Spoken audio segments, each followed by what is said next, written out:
سلام، شب بخیر. من بهروز بینشیان هستم و شما بیننده برنامه زندگی. لوس نکن خودتو دیگه. برنامه رو گوشتن که تو خودتو معرفی کنی. ناکس یه کار بد دادن، اونم این بود که مهمون برنامه رو معرفی بکنی، موضوع برنامه رو بگی. ارزه نداشته همین کارم بکنی. من خودم معرفی میکنم. جناب آقای دکتر رضا بهادر هستم، استراتژیست ارشد نظام. بحث جنگ و دعوای جدید تو نظام ما رو بگو. چمدون بسته بودیم پاشیم بریم برای مذاکرات دعوای با کشورهای دیگر رو مدیریت کنیم. دیدیم اینجا بیخ گوش خودمون پاچه علی جنتی لای دندون احمد خاتمی گیر کرده. عمامه خاتمی پیچیده دور گردن شیخ فری. برا نسبت هیچکی صاحبشو نمیشناسه. گفتیم اینا رو از هم جدا بکنیم بهتره. اونا میگن همین خطی رو که تالا داشتیم راست شکممون رو بگیریم بریم جلو. اینا میگن یه اطفاری هم توش بیایم که از ما بهترونم خلاصه یه سوپاپی تو دستگاهمون ببینم.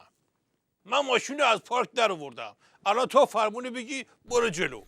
نظر به اهمیت توجه به تهدیداتی که وجود دارد در برنامه امشب 2.5 ساعت همراه با میهمانان گرامی برنامه به واکاوی ابعاد مختلف این موضوع خواهیم پرداخت. اولا نیشه تو ببند.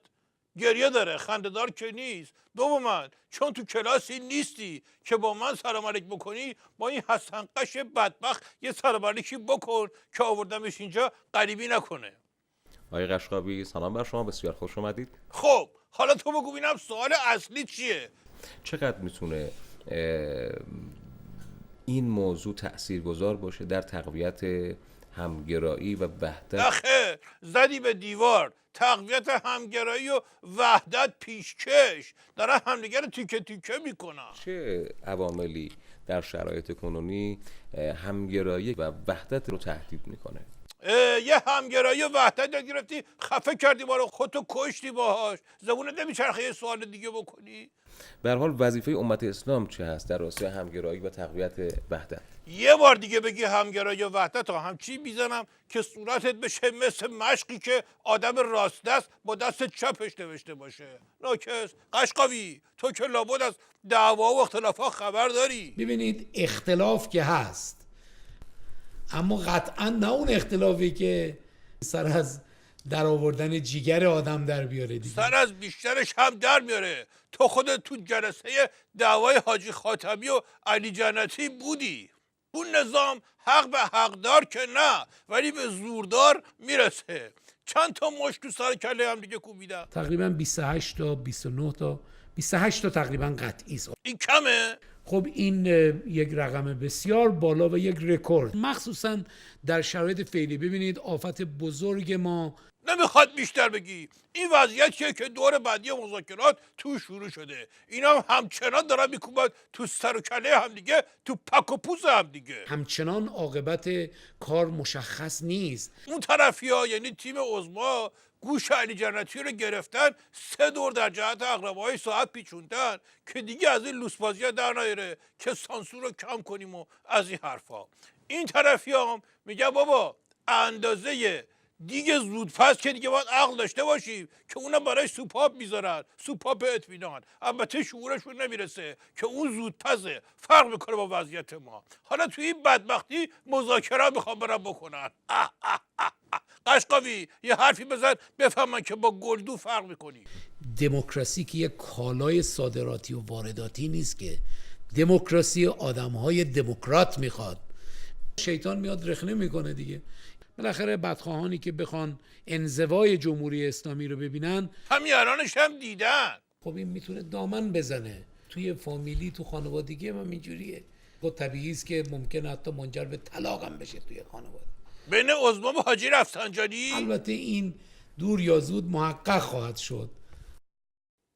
مشنگ دور یا زود نیست، دیر یا زوده. حسن قش تو میدونی با اینکه خیلی عوضی هستی ولی کسی زیاد دوست نداره که قلب تو بشکنه، چون فقط یه قلب داری. همه دوست دارن دندوناتو بشکنن که 32 تا داری. ولی در مورد دعوای عظما و حاجی رفسنجانی ما به آتش بس راضی هستیم. سقف آرزوهای ما کف آرزوهای بقیه است. یعنی دنیامون شده آپارتمان. علی جنتی هم که این وسط بهانه است. پاچه علی جنتی رو گرفتن چون از بعدش میترسن. مرحوم بابوی همیشه میفرمودن بزن بهادر. عرض میکردم بله، میفرمودن که مشنگه تو اتوبوس تا نشست یه چک گذاشت بیخ گوش بغل دستیش. یارو گفت دیوونه شدی چرا میزنی؟ مشنگه گفت راه طولانیه. گفتم یهو زرزر زیادی نکنی تو راه.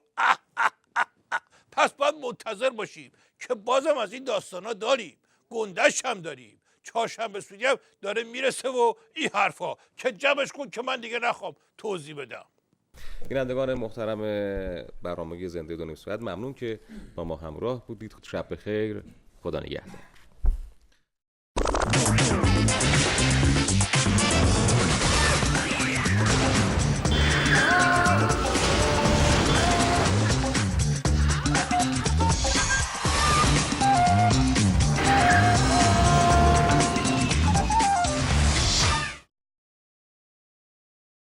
اگه اهل قصه نیستی ای که